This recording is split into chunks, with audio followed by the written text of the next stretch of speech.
ആഘോഷങ്ങളുടെയും ഒത്തുചേരലിൻ്റെയും സന്തോഷത്തിൻ്റെയും ഒക്കെ പ്രതീകമായിട്ട് നമുക്ക് നമ്മുടെ ഉത്സവങ്ങളെ കാണാം അല്ലേ? കൊല്ലം ജില്ലയിൽ വളരെ ചെറിയൊരു ഗ്രാമം പെരുവണ്ണൂര്. അവിടുത്തെ കുതിരയെടുപ്പ് ഒന്ന് കണ്ടാലോ?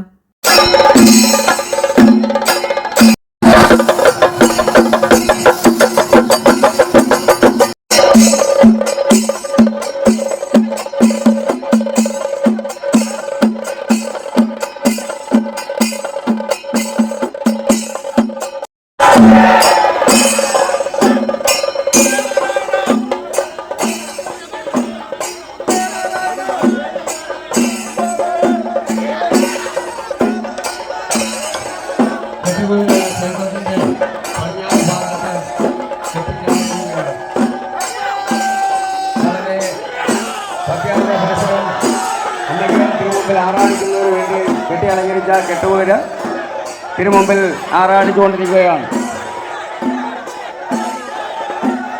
ഭക്തജനങ്ങൾ വളരെ സന്തോഷത്തോടു കൂടി അത് വളരെ ഭംഗിയായ രീതിയിൽ കെട്ടുകുതിര എടുത്ത് ആറാടിച്ചുകൊണ്ടിരിക്കുകയാണ്.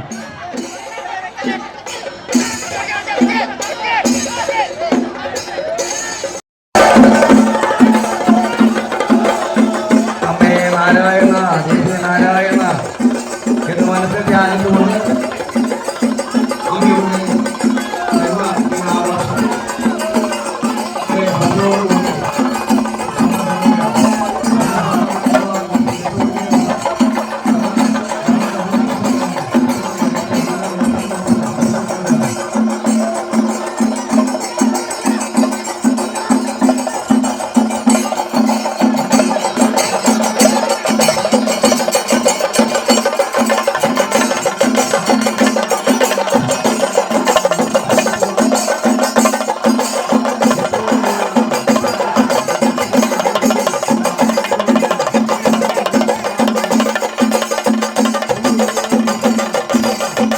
സ്ത്രീകൾ പൊങ്കാലയും താലപ്പൊലിയും ഒക്കെ എടുത്ത് ആഘോഷിക്കുമ്പോൾ പുരുഷന്മാരുടെ ഒരു സന്തോഷമാണ് ഈ കുതിരയെടുപ്പ്. കൊയ്ത്ത് കഴിഞ്ഞ പാടത്ത് കുതിരയിട്ട് ആറാടിച്ച് അമ്പലത്തിന് 3 വലത്ത് വെച്ച് കുതിരയെ അവർ നിലത്ത് ഇറക്കി വെക്കുന്നു.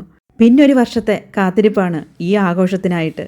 ഒരു നാടിൻ്റെ സംസ്കാരത്തിൻ്റെ ഭാഗമാണ് അവിടെ വരുന്ന ആഘോഷങ്ങളെല്ലാം തന്നെ. അങ്ങനെ ആ നാട്ടിലെ ജനങ്ങളെല്ലാം ഒത്തൊരുമയോടുകൂടി ആഘോഷിച്ച് അവസാനിപ്പിക്കുന്ന ഒരു ഉത്സവമേളം. കേരളത്തിൻ്റെ പല ഭാഗങ്ങളിലായിട്ട് പല തരത്തിലുള്ള ഉത്സവങ്ങളാണ് നമുക്ക് കാണാൻ കഴിയുന്നത്. ഒരു ദേവീക്ഷേത്രമാണിത്. ഈ ക്ഷേത്രത്തിൽ കുതിരയെടുപ്പ് മാത്രമാണ് ഇവിടെ കാണിച്ചത്. ഇവിടെ വെളുപ്പാങ്കാലത്ത് വിളക്കെടുപ്പ് എന്നൊരു ചടങ്ങൂടുണ്ട് കേട്ടോ. അതും അതിമനോഹരമാണ് കാണാനായിട്ട്. അതിനും ഇതേപോലെയുള്ള ആൾക്കാർ ശരിക്കും ഉണ്ടാവും. വ്രതാനുഷ്ഠാനത്തോടു കൂടി പുരുഷന്മാരും സ്ത്രീകളും ഒത്തുചേർന്ന് ആ വിളക്ക് എടുത്ത് മനോഹരമാക്കുന്നു. ഒരു ചെറിയ ഗ്രാമത്തിൽ നടന്ന ഉത്സവത്തിൻ്റെ വളരെ കുറച്ച് ഭാഗം മാത്രമാണ് ഞാൻ നിങ്ങളായിട്ട് പങ്കുവച്ചത്. ഇഷ്ടമായി കാണുമെന്ന് കരുതുന്നു. അടുത്ത വീഡിയോയിൽ കാണാം. ബൈ.